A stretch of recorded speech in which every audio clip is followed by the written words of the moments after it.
Yo, hello boys. ඔන්න ඉතින් අද මං ආවේ ගැම්මටම අලුත් වීඩියෝ එකක් අරගෙන. ඔව් ඉතින් උඹලට පේනවා කොහොමද සෝරි. ඔන්න අද මං කියලා දෙන්න යන්නේ හරියටම දෙකේ ඩිසෙට් ටීගල් එකෙන් හෙඩ්ෂොට් එකක් ගන්න විදිය. හරියටම ඔයාලා ඉගෙන ගන්නවද ඉගෙන ගයිද දන්නේ නැහැ. ඒ වුණාට මට පුළුවන් විදිහට ඔයාලට කියලා දෙනවා.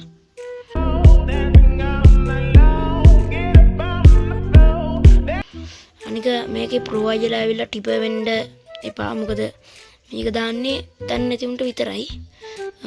ඒ වගේම තමයි බොයිස් මං කියන්නේ මේක.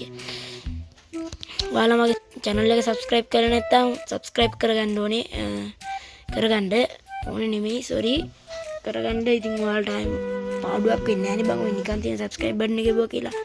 ඒ වගේම like එකකුත් දාන්න. වගේම මගේ වීඩියෝ එකට කමෙන්ට් එකකුත් දාන්න. ඔයාලට තේරුණාද නැද්ද? වැඩක් නැද්ද? බැනලා හරි දාපන් බං කමෙන්ට් එකක්. ඒකත් මං රිප්ලයි එකක් දාන්න.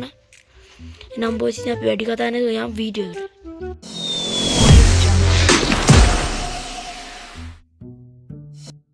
හරි බොයිස් ඉතින් ඔන්න මම ආවා ගැම්මටම අපේ ට්‍රේනින් ග්‍රවුන්ඩ් එක පැත්තට.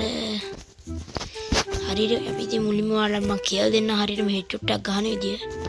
මෙහෙන් බැලුවා එනිමියා දිහා බැලුවා ගැව්වා. what එච්චරයි හෙඩ්ෂොට් එකක් ගැව්වා දැක්කනේ. නෑ sorry මේක නෙමෙයි කරන්නේ. අපි දැන් බලමු අපේ හරි පැත්ත අපිට හරි විදියට.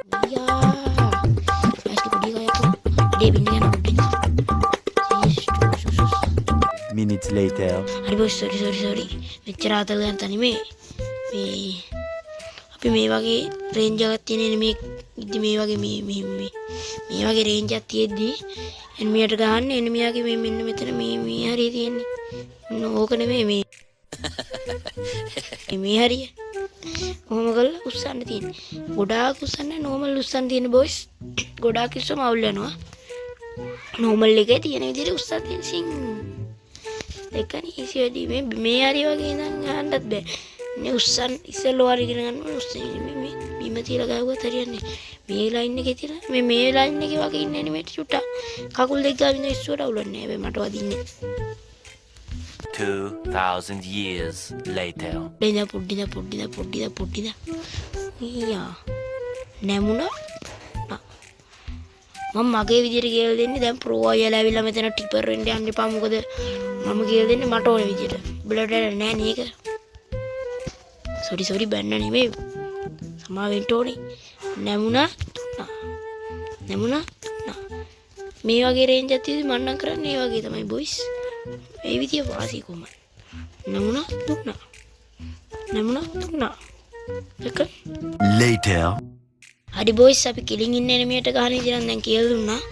මතක තියාගන්න මේ වගේ රේන්ජ් එකක් තියෙන එනිමියගේ අහුවල් තැන ටුට්ටක් උඩින් එම් කරා දුන්නා. මේ වගේ රේන්ජ් කියන්නේ මෙන්න මේ වගේ රේන්ජ් එකක් තියෙන මේ වගේනේ. මේ වගේ රේන්ජ් එකක් තියෙදි දුන්නා. අපි බොයිස් දැන් මේ වෙන්න මේ වගේ දුවන එනමින්ට අපිට කන් තියන්නේ එනමියා යන පැත්තට. ඒ කියන්නේ එනමියා කිලින් හිටන් හිටියොත් එනමියාගේ ඔළුවට නැත්තම් එනමියා දැන් දුවන පැත්ත තියෙන්නේ. එනමියාගේ ඔළුව තියෙන පැත්තට අදින්න තියෙන්නේ අපිට ඒක. නෝමල් උස්සන්න නැතුව ඒ කියන්නේ නෝමල් එකේ ඇදලා දාන්න තියෙන උස්සනවත් එක්කම වගේ. හරි බොයිස් ඉතින් මම මෙතනින් මේ වීඩියෝ එක නවත්තනවා. ඔයාලා මේකේ හොඳ නරක කමෙන්ට් කරගෙන යන්න.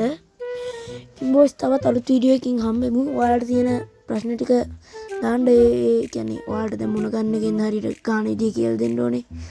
ඒ වගේ දේවල් දාන්න. මම ඒවට රිප්ලයි වීඩියෝස් දාන්නම්.